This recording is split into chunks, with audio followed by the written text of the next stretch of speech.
Thank you everyone for coming to our event. And this is Brian Xiao from TIBA.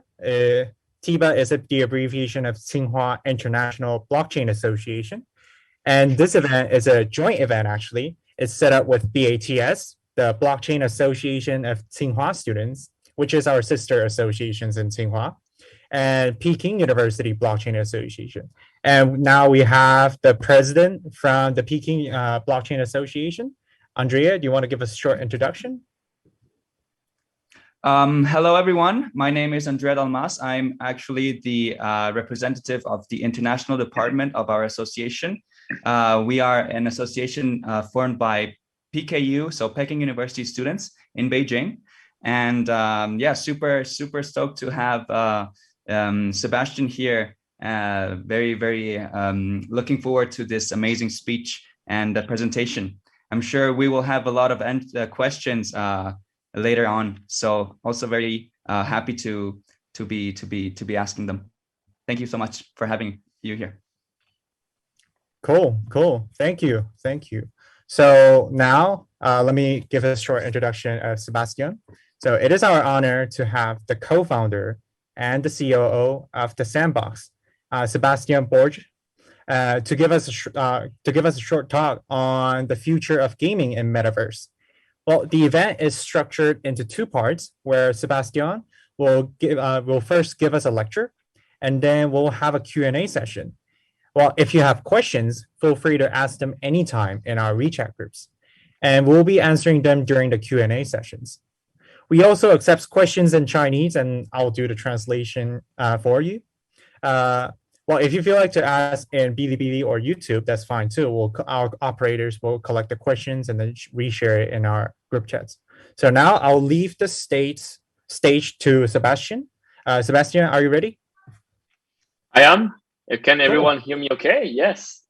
So it's a pleasure to be here with you, Brian and Andrea. 你好，你们，认识你很高兴。It's really, you'll see, I tried to put the slide in English and in Chinese, so hopefully it will help everyone. No language barrier. Today, I'll be presenting the Sandbox. I'll be talking about our open metaverse, about blockchain technology, obviously, and how it's transforming the industry of video games, how it's empowering users and creators, what we've been doing at Sandbox with it, but we'll also try to surface other use cases.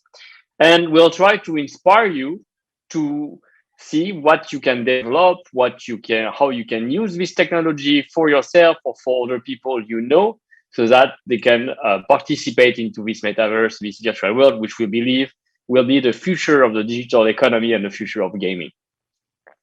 So without any further ado, let me jump into the first part of today's event, which will be the presentation of the Sandbox. As Brian mentioned, my name is Sebastien Borge. I'm the CEO and co-founder of the Sandbox. I'm 36 years old. I'm a serial entrepreneur. The Sandbox is my fourth company. Before I've sold, I was involved always in pioneer technology, peer-to-peer with BitTorrent, online media sharing, and streaming in the cloud before the cloud existed, and free-to-play mobile games with IPs. Today, I'm presenting the Sandbox decentralized virtual world. I'm also the president of the Blockchain Game Alliance, which is an international alliance, non-profit organization that regroups close to 200 companies now that as well are involved into moving the space, into evangelizing about the benefit of this technology, what blockchain can bring in terms of use case for the users, for the developers, for the creators, all the different actors in the ecosystem. And we had the pleasure to have Brian speak last Wednesday as well to introduce TIBA and the activities, to show to the rest of the world as well what you guys are doing at the Tsinghua University. And it's been really excited to have today have the reciprocity to also introduce myself and the Sandbox to the university students here at Tsinghua University. Without any further ado, let's jump into this presentation about the Sandbox. The Sandbox, it's a metaverse. It is an online virtual world where users can participate in the content, the activities, the economy of that virtual world and be rewarded for their contribution.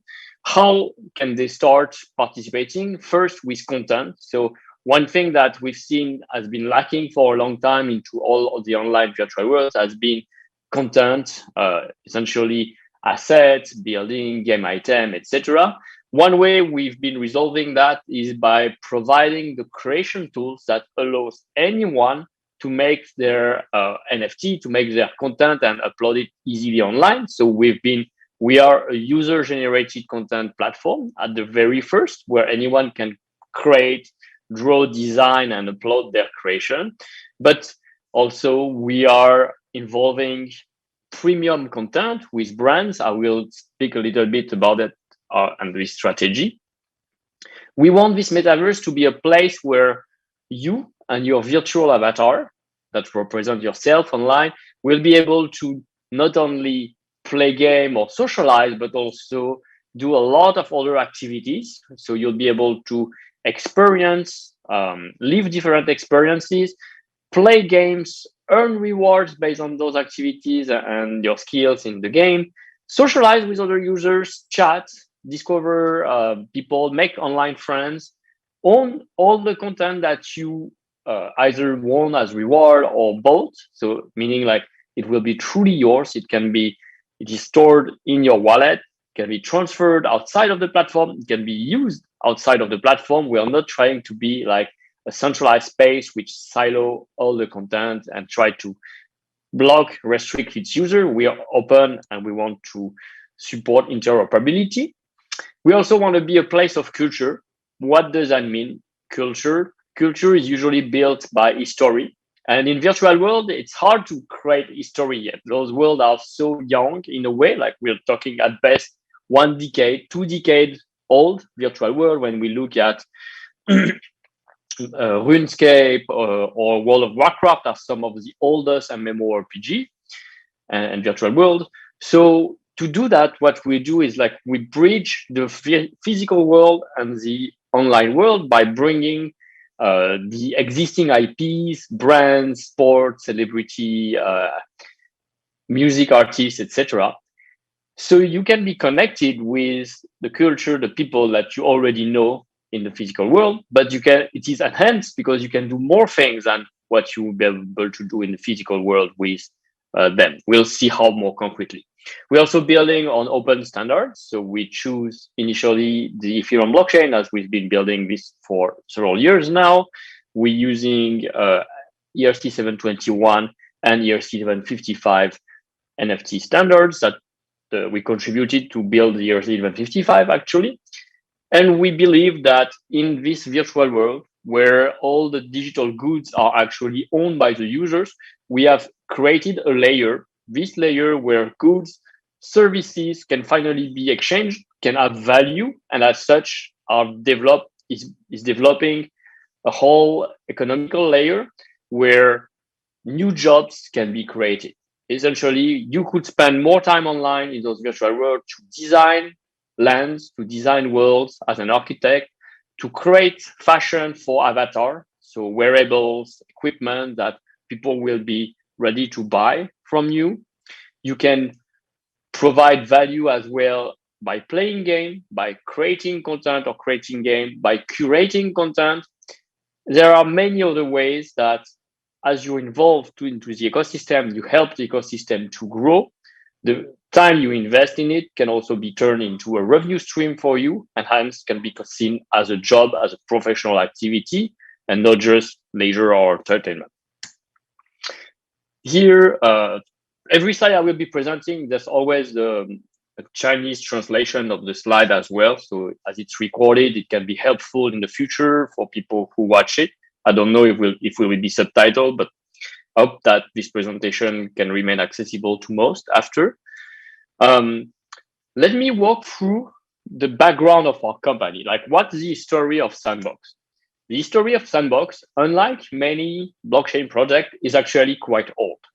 We have created the Sandbox IP franchise about 10 years ago, 9, started the company, my previous game company started in 2011, and we launched the Sandbox for the first time on mobile as an iOS and Android game in 2012. At the very beginning, the goal of that game was to enable any player to become a creator. How? They just had to touch the screen of the iPhone or the Android, and with a touch of their fingers, they could drop elements like soil, water, trees, vehicles, enemies, etc. So giving life to their creation with a touch of their finger, and share it in an online gallery so the other users or the players could see it, try it, and enjoy it. It became immediately a large success. We had more than 40 million installs over the years and millions of active users who shared 70 million creations. Still, there was one major issue with all that content that definitely contributed to the success of the Sandbox on mobile. Without such content, there would be not as many users coming to play it, to discover it. We had no way to reward all those creators the way we wanted. The platform limitation, the currency being stored with in-app purchase on Apple Pay or Apple App Store or Google Play Store. You cannot give revenue, you cannot trade, you cannot exchange those content that were made by the user. And somehow it grew a huge gap between users producing a lot of content, not being able to take any dime of revenue for their contribution, and the developer that takes 100% of that for themselves to continue to support the growth of the game. It was somehow disconnected. So toward the end of 2017, when I've been, as mentioned before, I've been always involved, pioneering new technologies. So I keep myself updated on those. I research a lot, and I was involved into Bitcoin mining, the protocols, etc. And when at the end of 2017, I learned about NFTs via CryptoPunks and CryptoKitties, I had immediately that idea that instead of applying this technology to own virtual cats, we should apply this technology so that any creator, any user-generated content would be owned by their creators. And that's what we did. We started to build a new version of Sandbox, this time in 3D, multiplayer, multi-platform, and that used blockchain and NFTs to empower the creator, let them make 3D assets or game experience and monetize them through the use of blockchain technology. We announced it in 2018 at China Joy in Shanghai. I was on stage speaking for the first time in front of thousands of people in China to present it. So I was very impressed. And that's why I remember that moment forever. And now today, 3 years later, we're proud that Sandbox has become one of the most known gaming virtual world that use this technology and has one of the largest communities around it. Our team is still the same 10 years after. So all the core people that contributed to build the original Sandbox on mobile, they are also part of the new team that built the Sandbox in 3D on PC, Mac, multiplayer, multi-platform, and with blockchain. Additionally, we've actually grown the team quite a lot, moving from 40 people to 100 plus people around the world, in Argentina, in France, in China, in Korea, in Japan, and a little bit everywhere. So we are more decentralized, we are more people because we have bigger ambition with this platform.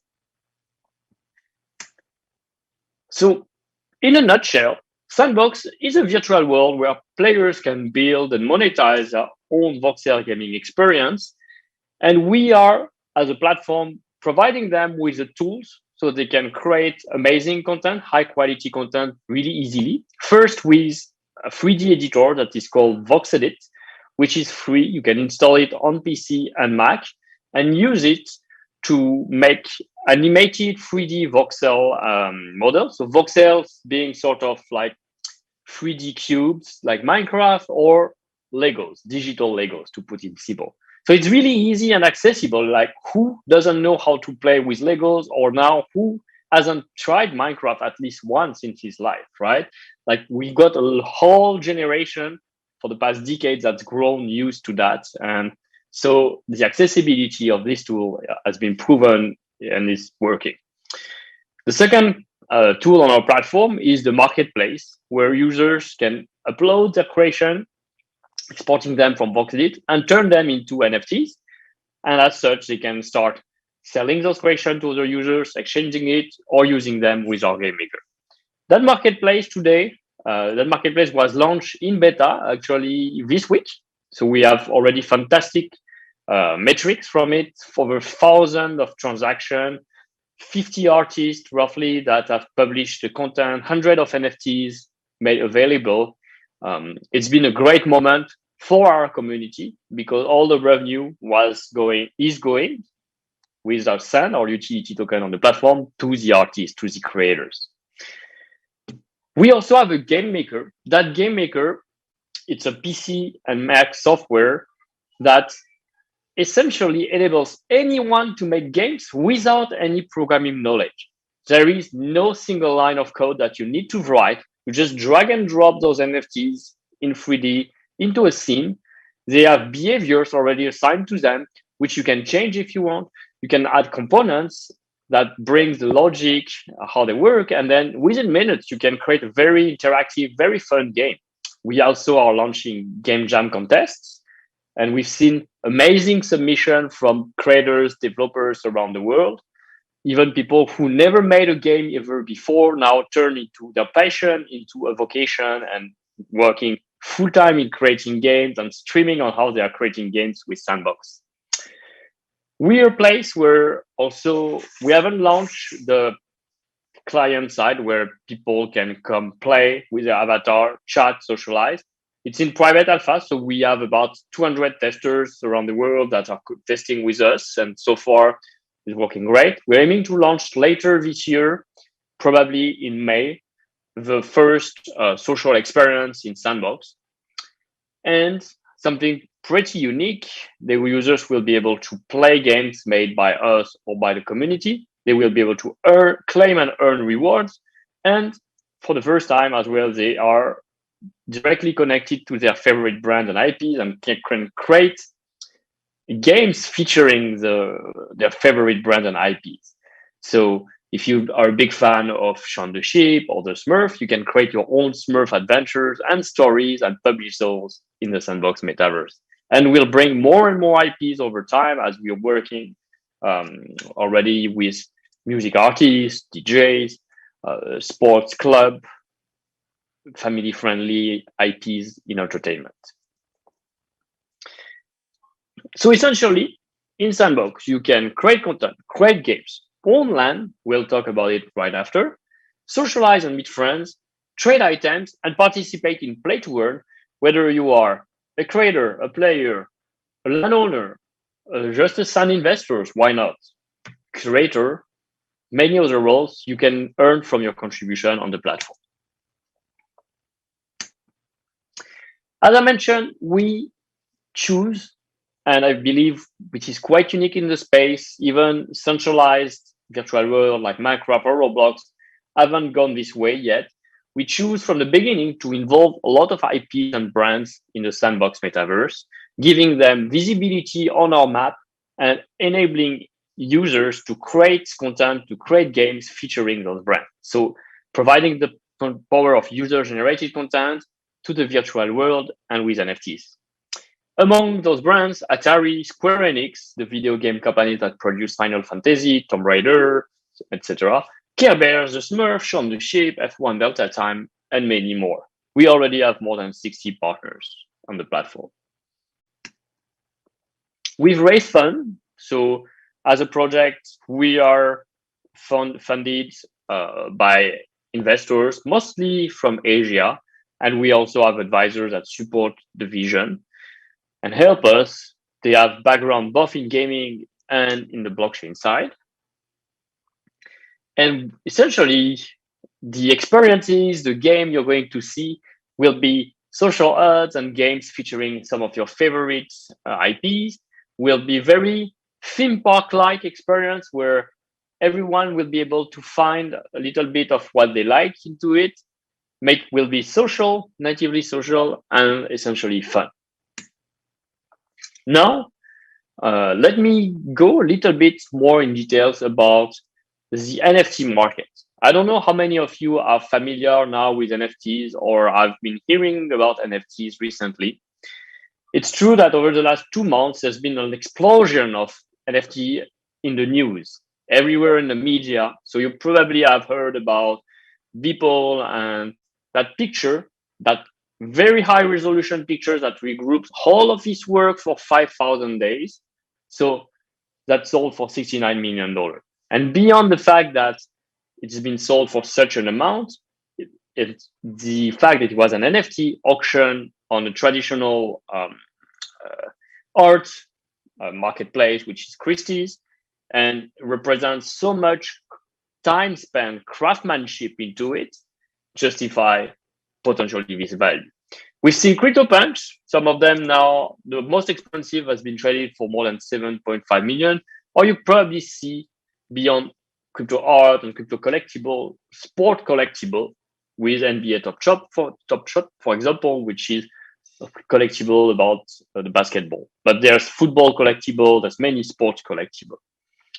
Beyond those big numbers and seeing like the market has been trading for over $1 billion worth of NFTs this year, while it was $500 million in December 2020, so doubled in less than 2 months. What's important is like, yes, you will always see in the news the highest number, but behind the scenes, there's a large amount of NFTs, more supply that came, more projects. Not all the project, not all the NFT will be selling for such high value. So it's always very important to research, look at what makes the value of an NFT, what is the benefit for the community, for the holder, for the community of those projects, and how do we create such value. So that's something we've been very attached to at Sandbox, specifically as we've been involved more than 3 years in the space as a pioneer. If you look at the birth of that new asset class, we can see like, even those big numbers I mentioned before, they are still relatively very small in comparison to like the global virtual goods market, which is about like $190 billion. So when you think that way, you can see like there is still a huge avenue of growth and potential for those projects. Potentially, the value will be concentrated into very few projects, the one that have the highest communities that were here the first, or potentially will be distributed over a long tail of content with new projects coming up regularly. This coincides with the pandemic. Of course, China was hit first, but globally as well. And one of the main activities that has benefited the most from the pandemic is actually the time that people have been spending online into video games, into social places where they could try to recreate that social bond that they are missing outside. And it's true, like there's not so many games or platforms like Minecraft, Roblox, Animal Crossing from Nintendo, the Facebook Realms, VR Chat, those worlds, they've been growing, all of them. Even older worlds have been growing thanks to that. Like even Second Life has started to get new users again and re-engage, which really demonstrated that need that we want as humans to create meaningful interaction online. And Zoom, all those video streaming, they are not meaningful enough because you chat, but you don't do anything else. You don't play, you don't create something together, you don't solve puzzle, you don't fight together to resolve challenges, etc. So we believe that by gaming, we can offer something more that people, and that's why there is less and less resistance for people to imagine, to project themselves spending time and spending potentially money, but also earning money on the other side by their activities in online worlds. You can see here, gamers are investing more and more money, close to 39% increase over the line in all countries online, which showed that the friction we saw before to consider online content, digital content to be valuable has been reduced. But still, what is valuable as a digital asset, digital content? The mobile game industry or the game industry is largely dominated by mobile and free-to-play. In free-to-play, only 3% of the users, roughly, are spending for the others. All the others download for free. Whenever you make a purchase in a free-to-play game, you receive virtual items, you receive virtual currency, but do you really own it? The actual answer is no. You don't own it. Because if you leave the game, if you stop playing, you cannot take the content you bought with real actual money, take it back to be refunded into your fiat account. You cannot send it to another users. You have no way to convert it back into cash somehow. You cannot take the virtual items that you earn through playing to sell them or exchange them with another player. It's very limited, actually. And that's why we say all video games are closed economies where one single entity, the developer, decides from one day to another how this economy is going to be run.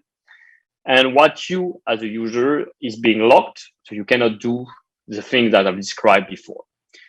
That's why NFTs have been really transforming profoundly the ground here. NFTs are not cryptocurrencies. Unlike Bitcoin and like Ethereum, where one Bitcoin and another is essentially the same. Here, if I take a gold sword and a silver sword, each one is unique, so they are not of the same value. Typically, as well, the gold sword is unique and distinct. If there's only one, it will be different from the other, and they are indivisible, meaning that you cannot have like 0.0001 of that sword. You have either 0, 1, or many copies.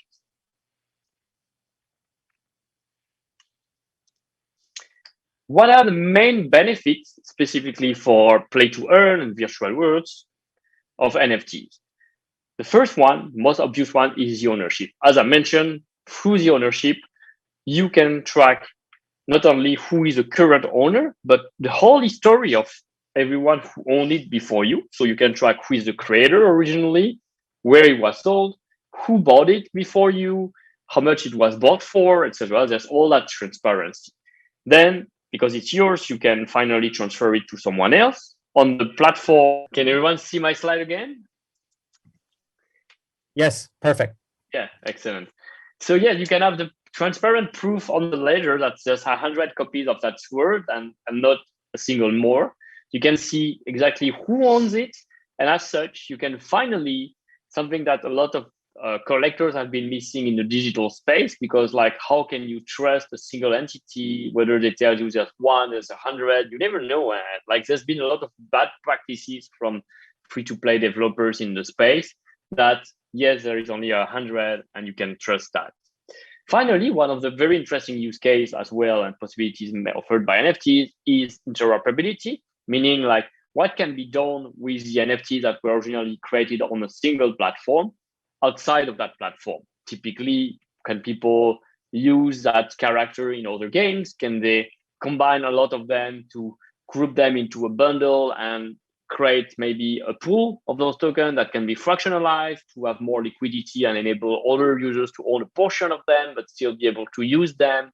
Are you able to rent those? There's a lot of other amazing use case that can be built with that. And that's really why we think NFTs is just the ground layer for much bigger ecosystem on top of it.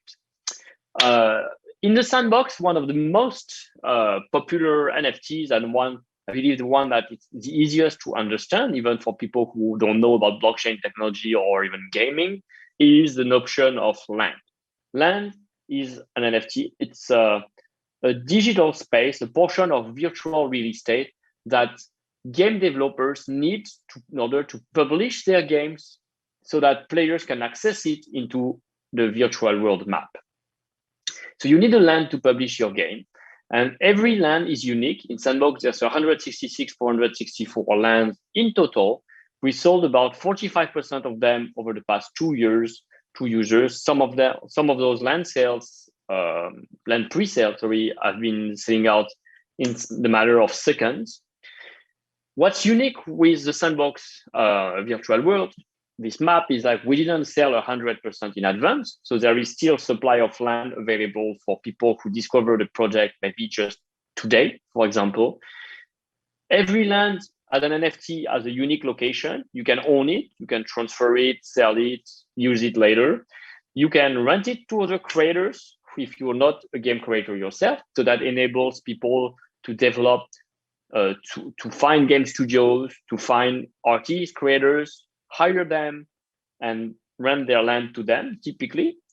Also, when you buy a larger plot of land, you can put your logo. So even though you feel like the feeling, the sentiment of ownership is actually strongly reinforced by the use of the technology, because you put your logo, you feel it's yours.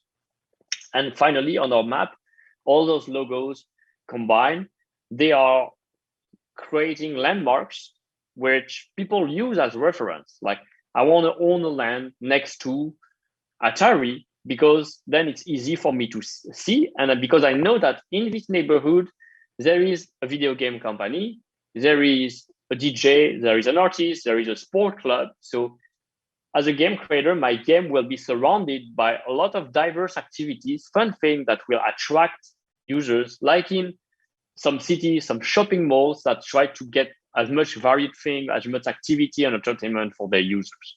So it's not just one central place where everything is happening. The other NFTs in Sandbox are assets, in-game assets made by the users or made by ourselves with the brands that we are selling and that can be used by creators to publish their game. There are art collectible as well, aesthetically beautiful, rare, that can be used to decorate lands, as I mentioned, and things like wearables and equipment for your avatar. But in general, NFTs can be so much more. They can represent any sort of digital asset. It could be domain name. It could be even like spirits, you can tokenize a bottle of wine, and then the ownership of the NFT will represent the ownership of the physical bottle of wine. Some of the key metrics in the Sandbox. So we have almost 5,600 unique landowners, which make us the largest decentralized virtual world in terms of like how many unique individuals control the land. Still only 45% of the supply, as a reminder, which means that this is quite distributed. Like, if there was only 100 people that control the whole land, you might wonder, like, okay, but this is not a decentralized virtual world. On the contrary, it's very centralized. There's so few people that decide what's going to happen. Here, we believe that we're a much better track of decentralization with so many landowners. We have one of the largest community across all the different social networks, and a very active one in China as well, thanks to RV, our China director. We have close to 180,000 user accounts registered on our website, with a wallet, with an avatar, who are ready to play as well. This is very encouraging. I did not talk so much about the Sand token as well, which is the main utility token of the Sandbox platform, but we've introduced Sand since August of last year. And Sand is the main medium of exchange of the platform. So you need Sand in order to buy land, in order to buy assets on the marketplace, in order to pay for the games that are not free, as creators can decide if they make their game free or not. It's up to them. And with that Sand, what happens essentially is that it's being distributed. All the Sand that is collected is being distributed. It either goes to the company to continue developing, but 50% of it goes to the foundation, and that foundation supports all the users, creators, players, and investors even, through staking rewards, creation, game maker fund and creator fund, and play to earn prize pools. Sand is also a governance token. So by owning Sand, you'll be able to vote and take decision in a DAO, decentralized autonomous organization, which is a place where people can submit suggestion, and also us, we can submit proposals, whether we want to change this parameter on the network, we want to prioritize this feature, for example, on the roadmap, and the community can vote. The exciting part is, like, within the next 5 years, all the content, all the lands, all the sand will be in the hands of the user. So they are the one that's going to continue shaping the future of that world through their decision, through the ownership of the world we are creating. We, as a company, will have only one role, which is to continue building, developing content and games, just like any regular user.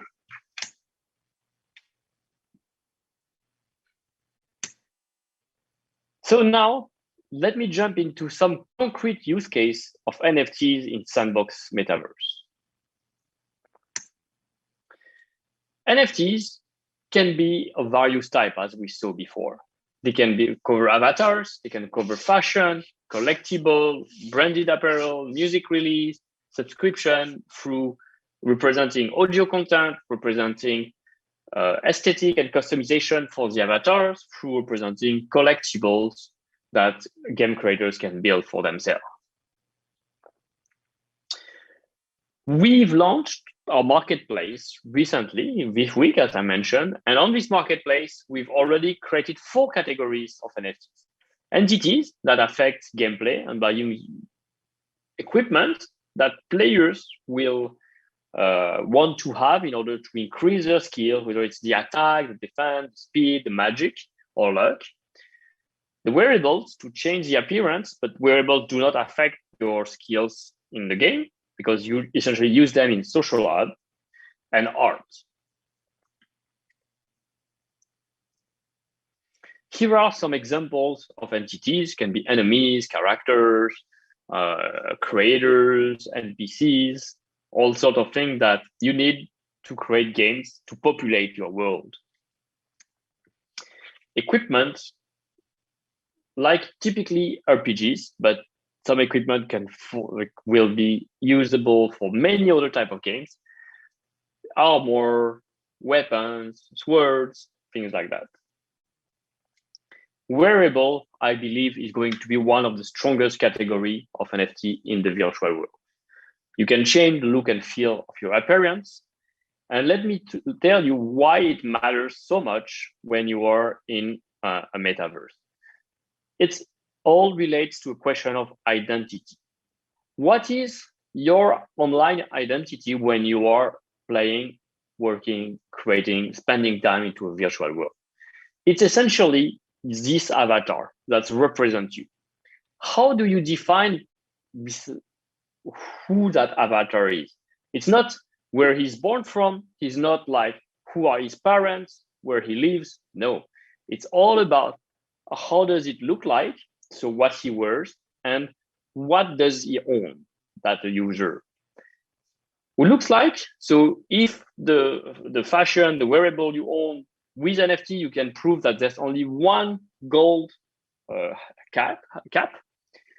Other users can already see by what you wear that, oh, this is the user who won the auction for that cap, or he has this t-shirt where it's written like, that t-shirt that was only available at the concert, the inauguration concert. So I know that somehow he was part of the members who were there. Or, hey, I like your style. You look good. You choose the great outfit. So I can engage in a conversation with you. So through the ownership, through the asset you own in your wallet, like you were able to buy that CryptoPunk. So you're part of that community originally of people who understood NFTs from the very beginning. Just by the fact that you own a CryptoPunks, I can already start to define the common history that we might have together. The fact that we were potentially at the same place or participated into the same sales, or we're following the same creators and artists. Together, we own the same t-shirt that was made by this new Artifact Studio virtual sneakers designer. That means that we are both fans of it. So it provides ways to engage with other users based on their appearance and belongings. The longer you prove your track record of the NFTs you own in the virtual world, because I do believe Metaverse, it's not something that we're talking about a century, not just a decade, a century ahead of us, where we'll be spending life into those virtual worlds. So what is left of me as a digital presence, years after years, that will define my history. And art as a category is quite unique, and we want to offer something different, not just 2D art, but try to explore what our virtual world, what the creation tool we made provide and enable. And as you can see on this video, it's pretty simple to make your own NFTs and art. I was mentioning is some sort of digital Legos. So yes, with the tool, you can create those glasses, you can paint and draw. And because there are templates, you don't even need to know how to animate. It's already animated for you. So it can wave, it can run, it can jump, it can die, it can do a lot of fun animation that be able. Then you export that content, publish on our marketplace, mint it in 3 clicks only, decide a number of copies, you're done. And from there, be ready to put it for sale if you want, or use it with our game maker.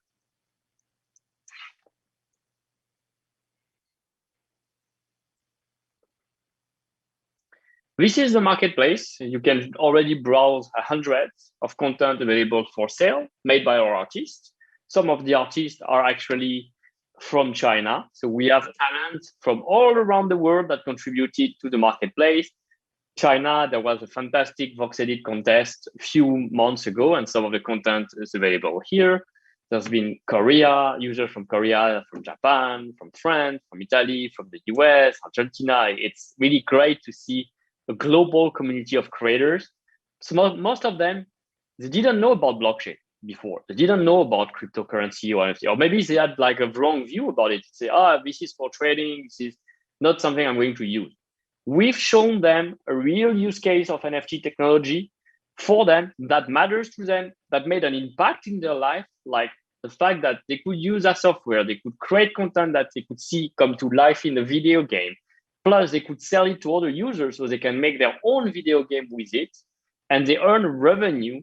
Sometimes that revenue in several countries, in Philippines, in Indonesia, in Brazil, when they sold content for a few $100s, it made a real impact in their daily life. It's months of salary for some of them. Sometimes it's more, a year of salary. That's life-changing, I think. And it's life-changing in the right way because it empowers the creators, the people who are the most creative and going to contribute to how that future will look like when we are in virtual worlds.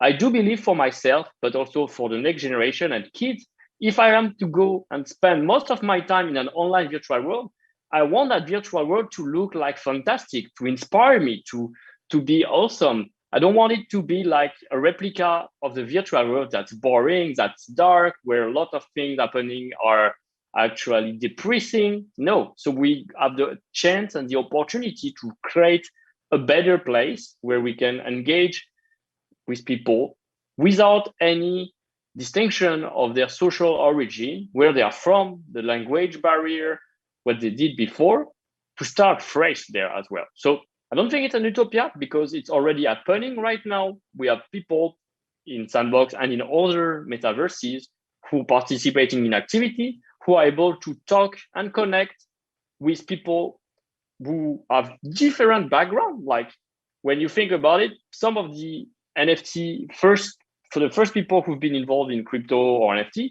they are multi-millionaires, if not billionaires, and still they talk with regular people, regular artists. So it's really changing the way the social interaction are being made in those worlds. And I think it's for the better. What else? How are we using NFTs in Sandbox? Well, we're using NFTs for players as well. So this will drive engagement. As a player, why do I want to come back into that virtual world? Yes, I can come one time to discover, to look around, etc. And maybe there is an event, so I will go to that event. But then when there's no event, why would I want to come back? Well, we create the right incentive via progression system, play to earn, NFT rewards, send rewards in something called Season Pass, where you discover events that can last several days, 15 days to 2 months long, with many levels, many new lands that progressively open over time, so that every day you come back, there's something new to discover and play. And there is a reward that at the end of that season, at the end of the event, can be claimed for you. Those rewards, as mentioned, will be NFTs that can be game items, can be SAND, the utility token of the platform, can be wearables. So, I'm one of the only 1,000 people who wear that Sandbox wearable t-shirt. So that's great. People can recognize that I did complete that season pass, and that's why I wear that t-shirt. And at the end of the day, as a player, you can decide whether it's cool, I want to keep it, I want to collect it, or maybe I want to resell it because someone else will want it. And so all the time I spent in the game to get that content, I can transform it into something else of value. It can be another cryptocurrency, it can be SAN token, it can be fiat, and then use it in another way. I'm not locked, basically. I have the choice as a user. That's what ownership means. Wearable, we already talked about it. I'm so excited about the potential of wearable. I think we're still just scratching the surface of what can be done with wearable. The fact as well that NFTs can be used as well as gateways to access various things. So not only the way I look can give me, can define my identity, but it can also give me access. So if I wear that Sandbox t-shirt, maybe I will be able to enter into special VIP rooms that the creator made specifically for the lucky users who acquired it. So there can be benefit and perks attached to it. Our work as a platform is to facilitate content discovery, great game discovery as well. So there's a lot of work related to curation, can be made by us, can be made by the community as well. That's why we will have collections of NFTs that will cross different, based on the thematic, will cross different type of NFTs. Those NFTs should also matter to players. So having access to my inventory from in-game, seeing all the NFTs and how they affect my skills will be important.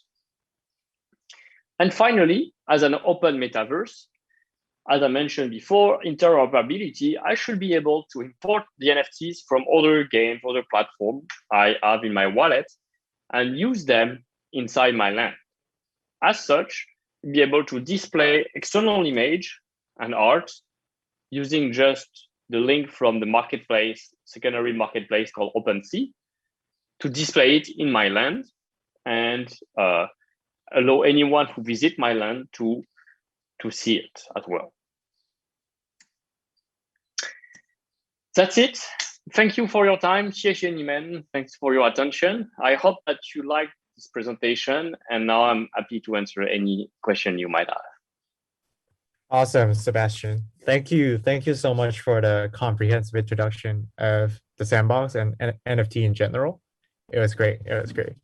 And I'm sure people have questions in the group chat. So we currently collect questions from the live streaming, and then we post them in our WeChat groups. And I'll find some questions. Okay. So I guess I have the first question, which is, okay. Okay. I guess I'll choose a question here. So does Sandbox have plan to mint more lands than what they supply right now in the future? No, 166, 464. That's the number that we initially put in the design, the white paper. So there will be never any new land created. That's the restriction as well. And that's why you will value land, because you can believe and there will be the proof that we cannot create forever, ever more land over time. I see. I see. And Andrea, I believe you also have a question. Actually, just to comment on that one, is the number of land written on a smart contract so that actually there's no way for the team to change that, or it's set somewhere in the server? No, it's on a smart contract, and the way it's designed, so we use a quadtree map that you cannot generate just any sort or any shape of land. It has to follow certain restriction on the grid. So all of the logic is on the contract, and the contract is open source on GitHub. Anyone can go and look at it. It's been also audited by security companies. Awesome. Cool. Okay.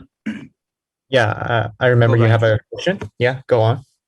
Oh, sure. Yeah. Okay. So I have a question actually regarding scalability.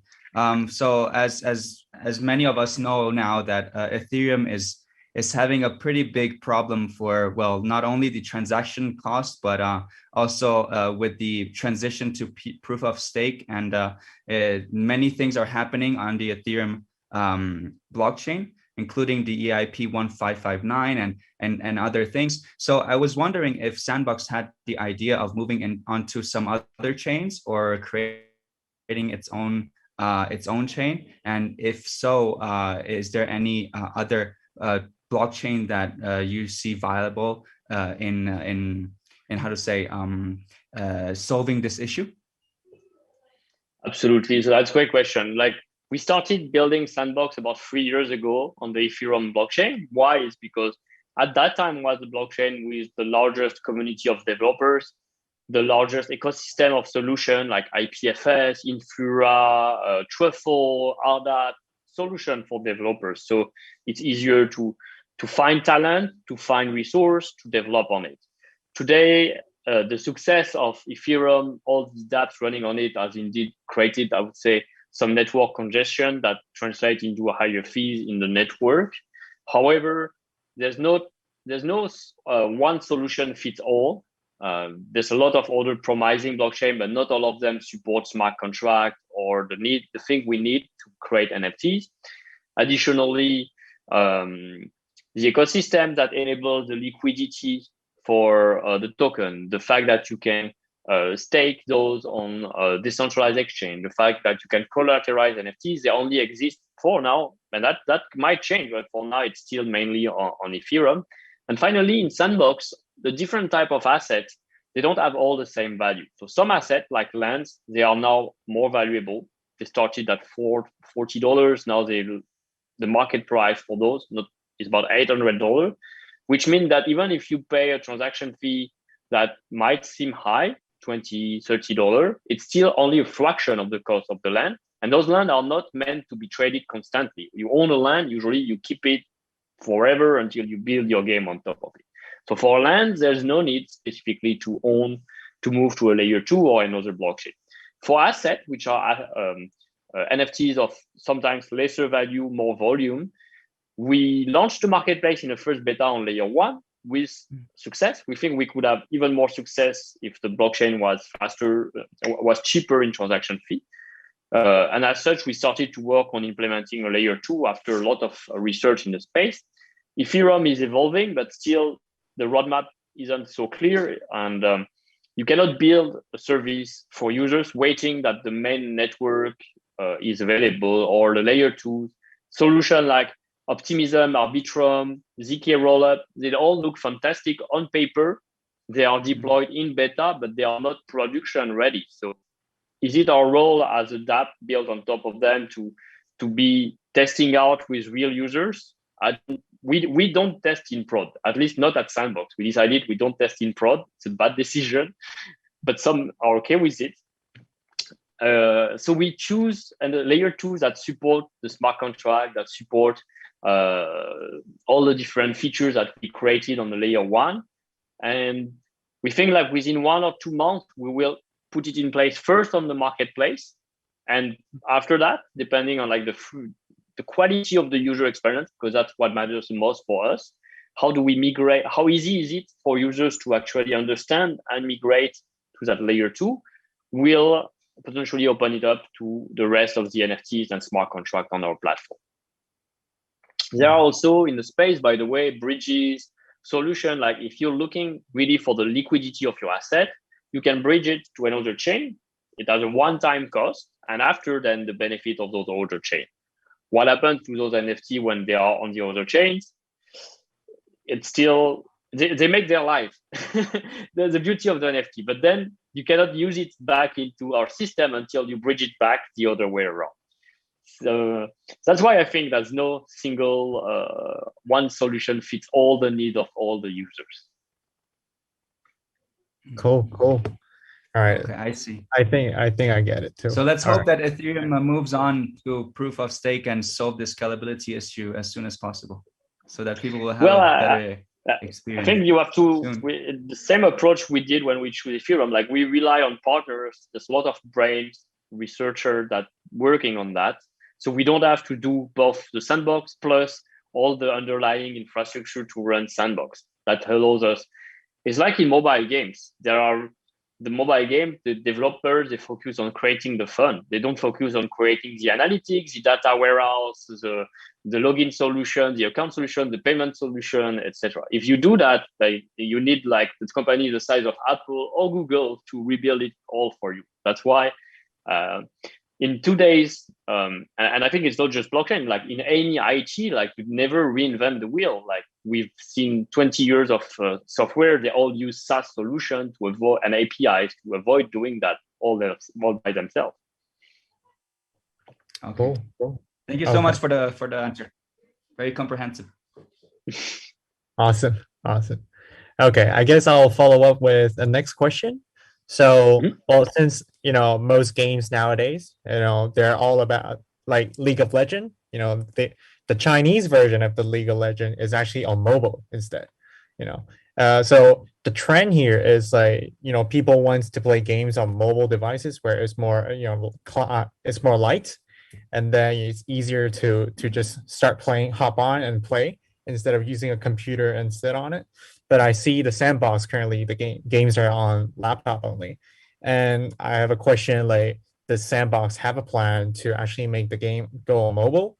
And also, if so, like, you definitely want to try the Chinese market too, right? So like, is there any plans for that?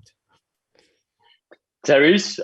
China as a country is very important, both personal story. That's where we announced Sandbox first to the new Sandbox with blockchain to the market there. We're trying to find ways to enable all the creators to access our game maker and Vox Edit from within China. We're working with RV, our growth director, to build projects, like on the Free Kingdom story, Dynasty Tank, etc., to recreate those games within our virtual worlds. There's a lot of culture here again that can be brought thanks to all the history of China. And mobile, it's on our roadmap. It's going to come between the end of the year and 2022, I would say. The priority is we want to make sure that first it's fun on PC, because you create mostly on PC. Creating on mobile, it's still a hard experience due to the size of the screen, etc., and with the fingers. So that's not the best experience. But playing on mobile will be possible once we have launched to play on PC first, and there is enough demand behind and content to play. Cool. Awesome. Cool. Okay. So there's a next question. So when designers, they design their NFT products, right? So, and they upload their NFT to the marketplace. So how do they actually set the price for the NFT item? Is there like a guideline, or it's just whatever the number they yell for? Yeah, so that's a very good question. When we launched the marketplace in beta this week, we have set a guideline on the price on purpose, because we want to establish some sense of value system of like what an asset could be worth versus another. If we don't, every artist has a lot of ego. So everyone will want to sell the highest price, but we don't want to create a marketplace where we just try to sell highly expensive things. How do you create? Because as a game creator, if when you're going to buy 100 assets to make your game, realistically, how much are you going to spend for those assets for your game, even if they are very unique? So we try to create a value system where things are balanced. When there's more copies, the price are much lower, and they are not. It could be as low as 5 cents. So 5 cents is probably $3-4 today. But very unique piece can be worth 1,000, 2,000 cents, and it's still a lot. Like it's a month of most artists' salary. So I have to represent it in a unit of value, like the time you spend to create that, the fact that there's only one Is it worth $1 million? Probably not, because you're not yet the Picasso of voxel art, but maybe in the future it will be. But if we start and everyone sell high, it doesn't create a healthy market for after. Cool. Okay. So it's like the user, they need to have some proof saying, oh, mine is expensive in order to make that. Yes, Cool. and we work together with them. There will be very unique piece, expensive after. They can't just upload it by themselves. They have to actually work with you guys to upload it. In that first phase, we are still curating the content. So rather than opening it up. So we chose 46 artists we've been working for almost a year with. We set the guidelines. Everyone has respected them. So we're very thankful that they trust also our experience here, and it's big successful. In the future, when we'll open the marketplace, new entrant, they will to anyone without us curating. New entrant, they will see the past trend line, and so they will find the opportunity based on that trend. Okay. That sounds pretty clear. Okay, thank you. So you actually brought up in your answer, you mentioned about, you're actually incubating those designers to design, ecosystem for you guys. So what exactly is that, program? I'm sure our audience, whoever's interested in getting involved, who wants to know, maybe give us an introduction. That's a great question. So we have launched a foundation that supports artists and game creators with two funds. The first fund is called Creator Fund. It's essentially supporting the 3D voxel artists. We pay them per asset. We give them some inspiration, like, hey, this month the topic is let's create pirates, and this is medieval, etc. So they make assets based on those inspiration. We pay them, so the time they spend is already covered financially. There's no risk. But then once we open the marketplace and they sell, they keep 100% of the revenue they generate as well. That provides us the opportunity to have a lot of content available with the quality that we are aiming for, with also the constraints that, because the assets, they are not just for display, they are assets that are used for a game maker. So they need the number of polygons, the skeleton needs to follow certain constraints, etc.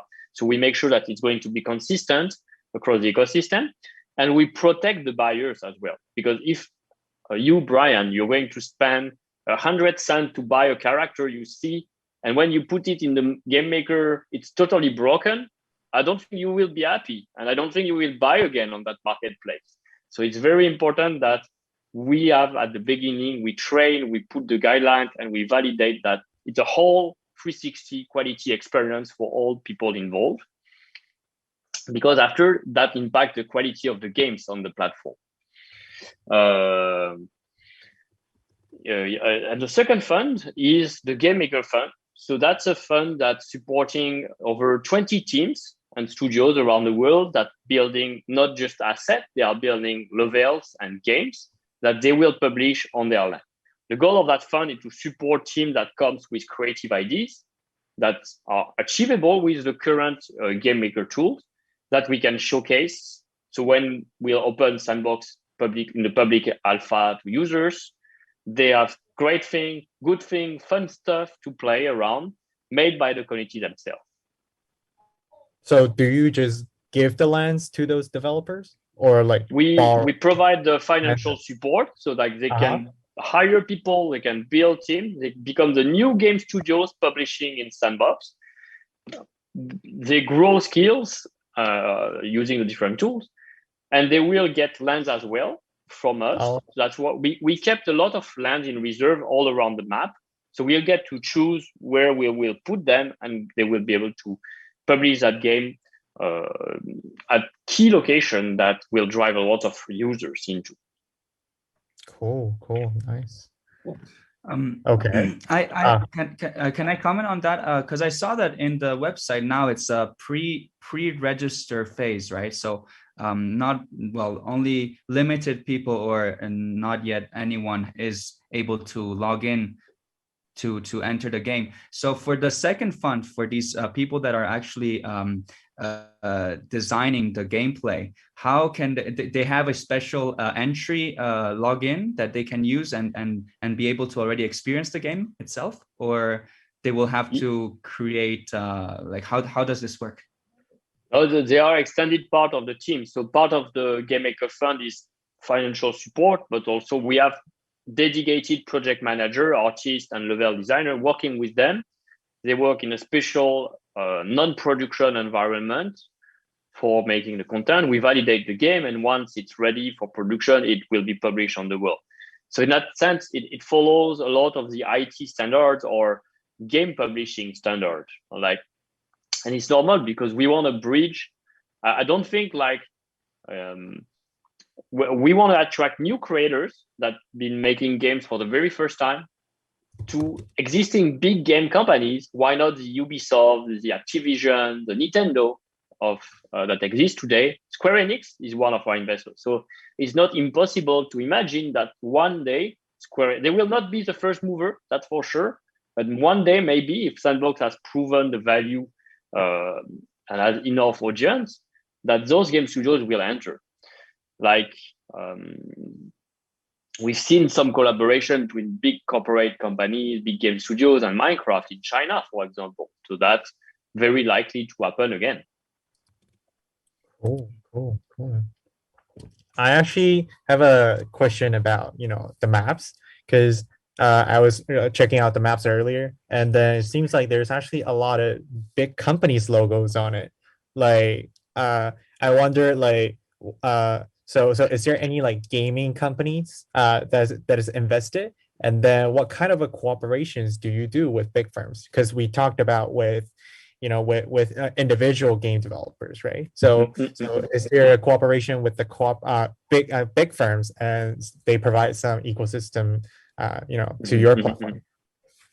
Well, that's a very good question. Actually, you can see a lot of those big logos. You might want to wonder, like, what are they going to do behind? And that's something that we need to work. It's not just about buying land and sitting on the land. If you buy land to do nothing, the value of that land will not rise, because basically there's nobody who will come to that land to do anything.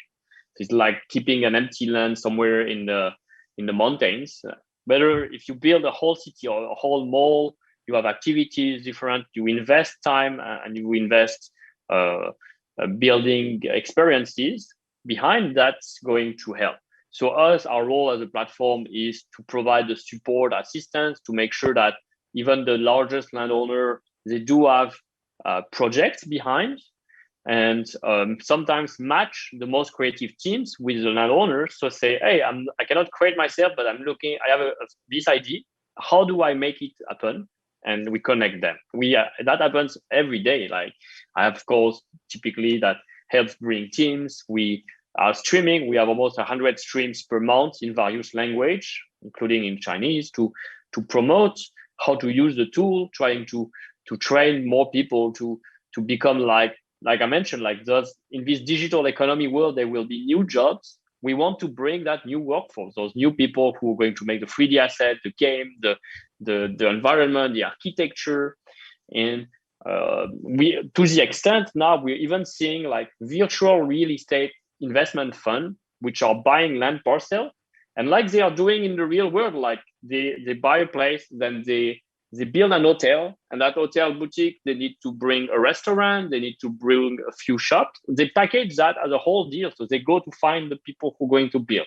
They go to find the brands who are going to be there. They go to find the investors who believe in the vision of that architect. And that's how you have new cities coming up from nowhere that become attraction point. I believe in China, it's a great example that we've been living through that. In the Emirates, Abu Dhabi, Dubai, etc., as well, there are great examples of creating from the ground up new cities, new attraction ports, and that will happen in the virtual world for sure as well. Cool. That sounds pretty cool. So it's actually a reflection of the real world to our Sandbox world. Exactly. It's still a very empty world as you think of now, but will it still be empty in 1 year, in 5 years, in a decade? what space will be left to build or rebuild. You can also refurbish totally. You say, oh, the previous owner of that land, he didn't do a good job, but the location, it's pretty interesting. So I'm going to open like a club, music club, that will invite artists to live stream there with the community. And suddenly it creates a new interest spot in that land. The neighborhood becomes interesting again. Yeah, I'm sure like, and later on when the adoption of VR and AR start to go live, and everyone will be able to just immersively enjoy a world, actually. Like you said, go to club in the sand, the sand world. Mm-hmm. Yes, I think like the vision is we start with gaming. Gaming provides the fun. Gaming provides a lot of the drivers for people to come, get the rewards, play, achieve, network, and socialize, etc. But ultimately, it will be much more than gaming. Cool. Okay. So I got 2 more questions actually. So yeah, we'll try to finish before 30 minutes, 8:30 in China. So 6 minutes from now. Yeah. So actually, have a question. So I'm not sure about this part in the sand where is the game actually on blockchain or is just the items on the blockchain? And is it possible to support smart contract functionalities in the sandbox games? At the moment, only the assets are on blockchain. The game logic itself is not. Why? Well, the speed of the blockchain wouldn't satisfy the need. And also the user experience. Do you really need to have constantly blockchain interaction as you play? We believe that for now, it's not the case. You can play without making the purchase straight from the game. That might evolve as that will evolve with the technology for sure. And yes, you creators will be able potentially to interact with their own smart contract at some point. Initially, we'll just provide a certain systems, like the fact that you need an NFT to enter if you want a special area, the fact that you can decide what are the NFT rewards for the user if they complete certain conditions. So payment, rewards, it's already a key important system that will cover 99% of everyone's needs before we start adding more and more features. When you look at the mobile free-to-play world, Apple started with premium, then they added in-app purchase, then they added subscription, then they added subscription with tryout period, more options. So it evolved over time as well, based on the needs of the different businesses and the feedback from the community. That's important for us to start simple, then improve with the feedback and needs of the community. Cool. Sounds like a very healthy product development, something I should learn from you as well. Okay. I think now we have one. Before we move on to the next one, sure. I have a small comment on regarding the NFT part.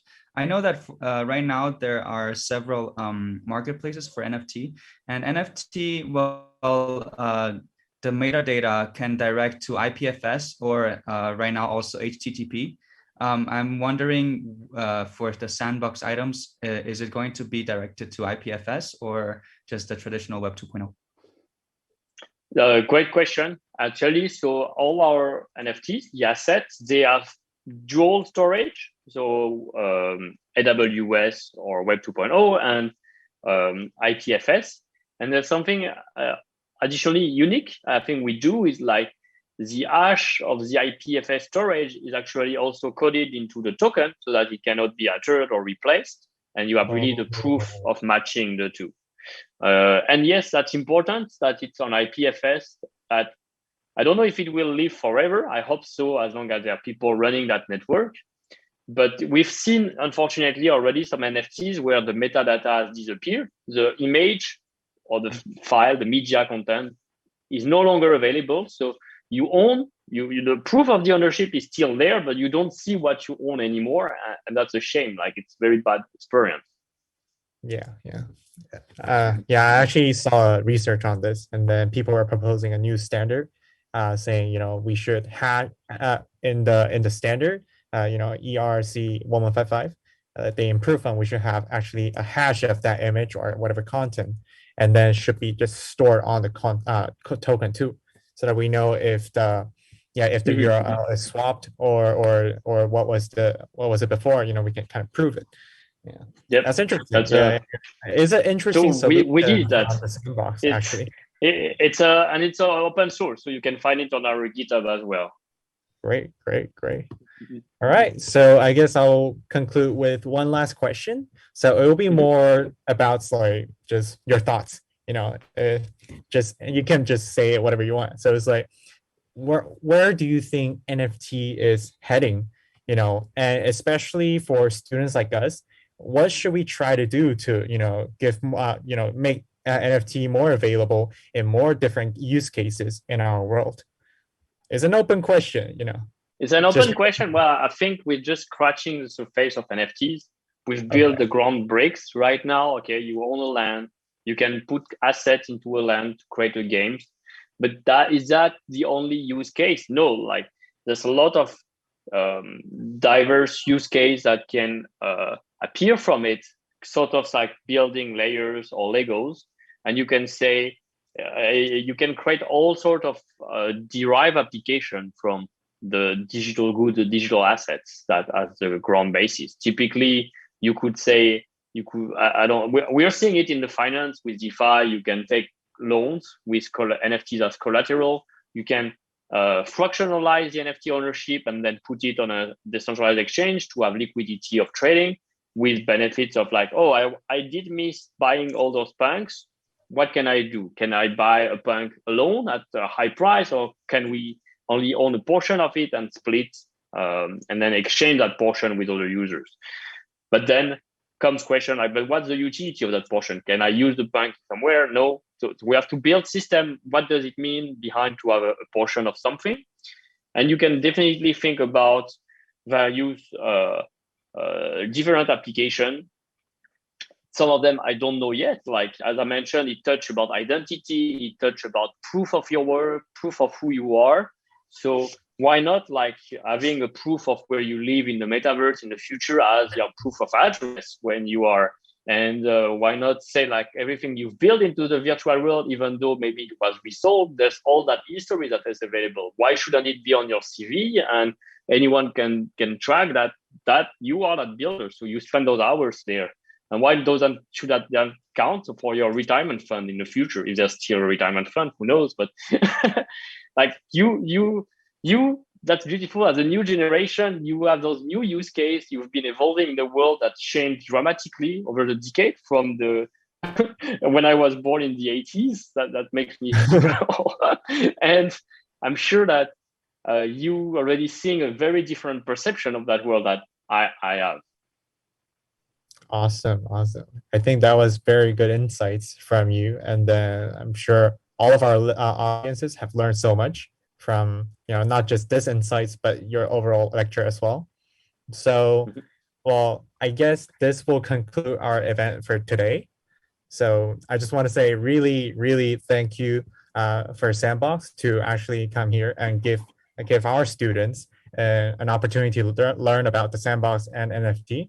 And also great thanks to all the audience out there, listening. I'm sorry about the technical issues. I'm sure next time, I guarantee you guys, that will never ever happen again. But yeah, I hope you enjoy the event from Sebastien. It was very awesome. And thank you PKU and BATS for supporting the event. We three together did a great job, I think. And yeah, thank you all for tonight. And I think let's conclude it. So bye-bye. Thank you, everyone. Bye-bye, Saichen. Thank you, Brian and Thank you, Brian. Thank you, Sebastien, again. Great speech. Cheers. Hope to see you Bye-bye. soon. Hope to hear from you soon.